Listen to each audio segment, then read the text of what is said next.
Hello mga ka-ampi! Hershey again, your Pinay amputee, ang galang amputee.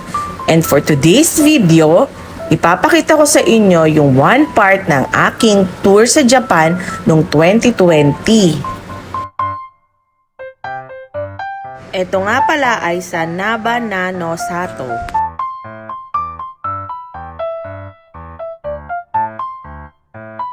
Katatapos nga lang pala namin yan sa Mountain Gosaiso kung saan nakita kami ng snow. At ito naman ang aming pupuntahan at dito na rin kami magdi-dinner.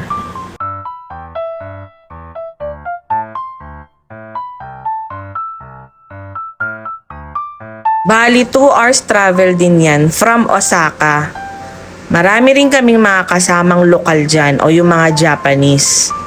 Parang wala nga kaming kasama masyadong Pinoy dyan. Or kami lang yata yung Pinoy nung time na yan.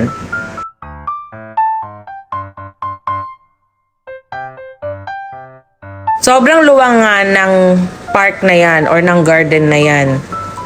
Kaya yung aking bayaw at yung ate ay nagsasalitan sa akin para magtulak sa wheelchair. Siyempre, picture-picture din, o diba parang nagpiprenup sila. Ako nga pala ang kanilang dakilang third wheeler. Hindi pa sila mag-asawa, ako na ang third wheeler nila lagi.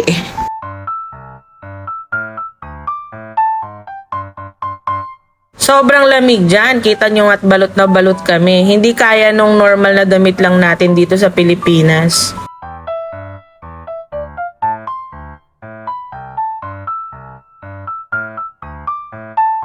Maalala ko, yung tourist guide namin dyan, minimal lang din yung alam niyang English. Nahihirapan siya makicommunicate sa amin. Kaya parang gumawa na lang kami ng sarili naming tour dyan or 'di ba wala kaming masyadong kasamang grupo dyan. Ito nga, tumitingin kami ng kainan namin. Kaya lang medyo pricey yata dyan.